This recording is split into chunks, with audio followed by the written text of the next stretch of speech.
वो दूसरी जमात के हम नेता नहीं है जहां पर हम अपनी बच्चियों की ऐसी बेइज्जती, ऐसी शर्मनाक बात हम सुनेंगे। जब किसी के पेट से कोई पैदा होता है तो ये ऐसे मंत्री निकल कर आते हैं जिन्हें लग रहा है कि हमारी हुकूमत है, हम किसी भी मुस्लिम बच्ची का नकाब खींच सकते हैं, कहीं पर भी कुछ भी हाथ डाल सकते हैं। शुक्र मान तू उत्तर प्रदेश के अंदर है, हमारे हत्थे चढ़ा होता तथा हम किसी को नहीं छोड़ते हैं। बिहार के मुख्यमंत्री तेरे लिए भी और उत्तर प्रदेश के मंत्री तेरे लिए भी। क्या है, कुछ लातों के भूत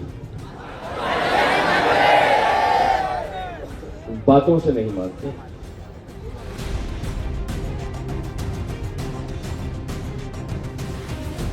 बिहार के मुख्यमंत्री नीतीश कुमार के नकाब विवाद से देश में ही नहीं बल्कि पूरी दुनिया में हंगामा मचा हुआ है। तमाम मुस्लिम देशों ने नीतीश कुमार के व्यवहार की कड़ी निंदा की है, बल्कि देश में तमाम राजनीतिक दलों ने भी नीतीश कुमार पर हमला बोला है और उनके इस्तीफे की मांग कर डाली है। लेकिन उत्तर प्रदेश सरकार के मंत्री संजय निषाद ने भी नीतीश कुमार के समर्थन में बयान देकर एक नया विवाद खड़ा कर दिया है, जिस पर तमाम राजनीतिक दलों ने सवाल उठाए हैं और इसका विरोध भी किया है। वहीं AIMIM नेता और महाराष्ट्र के औरंगाबाद के पूर्व सांसद इम्तियाज जलील ने नीतीश कुमार के साथ साथ संजय निषाद पर निशाना साधते हुए बड़ा बयान दे डाला है। उन्होंने यहाँ तक बोल डाला है कि महाराष्ट्र आकर ऐसा बयान देकर दिखाएं तो हम इनको सबक सिखा देंगे। साथ ही साथ उन्होंने कहा कि मुस्लिम महिलाओं के साथ इस तरह का व्यवहार बर्दाश्त नहीं करेंगे। इस दौरान वो गुस्से में आकर विवादित बयान तक दे डालते हैं नीतीश कुमार पर। सुनिए उन्होंने क्या कुछ कहा दोनों ही नेताओं पर। वो दूसरी जमात के हम नेता नहीं है जहां पर हम अपनी बच्चियों की ऐसी बेइज्जती, ऐसी शर्मनाक बात हम सुनेंगे। जब किसी के पेट से पैदा होता है तो ये ऐसे मंत्री निकल कर आते हैं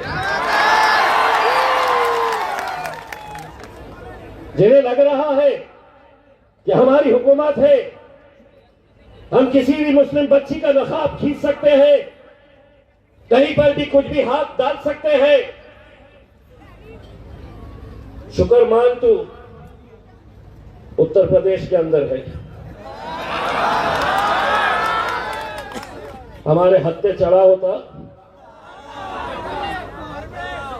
तथा हम किसी को नहीं छोड़ते हैं। इनके बाप को नहीं छोड़े हमने तो ये क्या चीज है।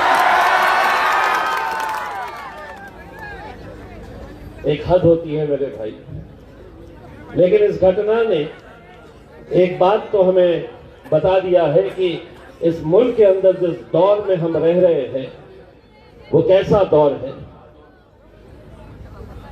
हो सकता है कि मेरे इस बयान को कोई अखबार वाले, कोई टेलीविजन वाले ये दिखाए कि इम्तियाज जलील की जबान घिस गई, उन्होंने एक मंत्री को धमकी दे डाली। मैंने धमकी नहीं दिया हूं। अगर तेरी हुकूमत है हिंदुस्तान के अंदर और तू अपनी मां की कोख से जन्मा है तो महाराष्ट्र में आके ऐसा बयान देके दिखा, तुझे दिखाएंगे हम कि तू वापस कैसे जाता है। सियासत अपनी जगह मेरे भाई, लेकिन अगर हम आज ऐसी घटनाओं का अगर हम विरोध नहीं करें तो ये समझ लो ना तो तुम्हारे लिए कोई कांग्रेस का नेता खड़े रहने वाला है, ना उद्धव ठाकरे खड़े रहने वाला है, ना एकनाथ शिंदे, ना अजीत पवार, ना शरद पवार। भारतीय जनता पार्टी तो वैसे भी आपको इस मुल्क का मानती नहीं है।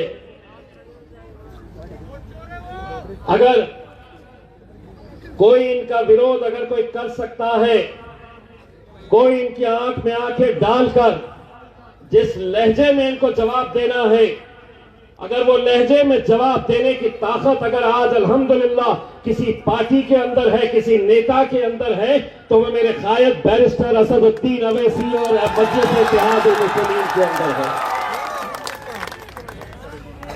अब एक और बात भी सुन ले, बिहार के मुख्यमंत्री तेरे लिए भी और उत्तर प्रदेश के मंत्री तेरे लिए भी क्या है, कुछ लातों के भूत बातों से नहीं मानते।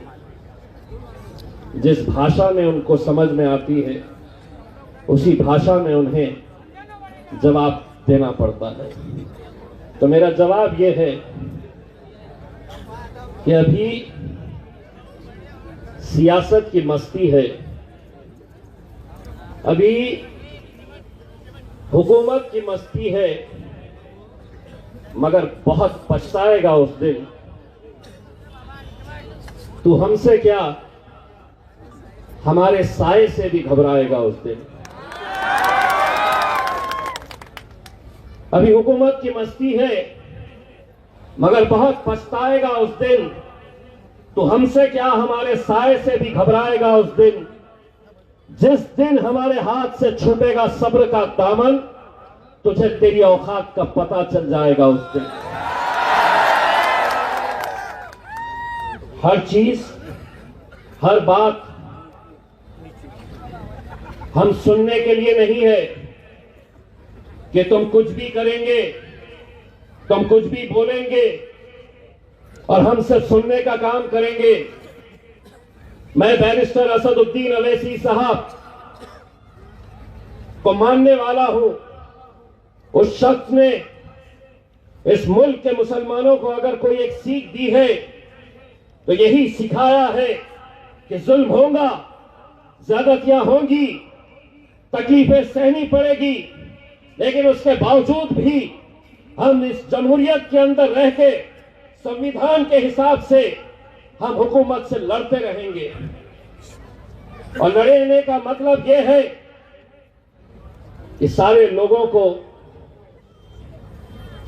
इस बात की तकलीफ है कि हम हर एक के सामने सर झुका नहीं रहे हैं। उन्हें तकलीफ इसी बात की हो रही है कि एक कांग्रेस का मुसलमान है वो खामोश रहता है,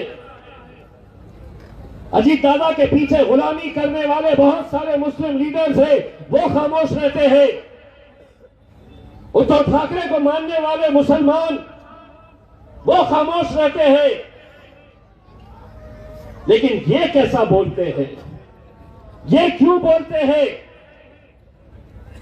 इसलिए बोलते हैं कि हमने इतने सालों तक तुमको सुना है, तुम बोलते थे और हम सुनते थे, लेकिन अब मेरे कायद बैरिस्टर असदुद्दीन अवैसी साहब ने हमको ये सिखाया है, अब हम बोलेंगे और तुम्हारे बाप को भी सुनना पड़ेगा, सुनना पड़ेगा।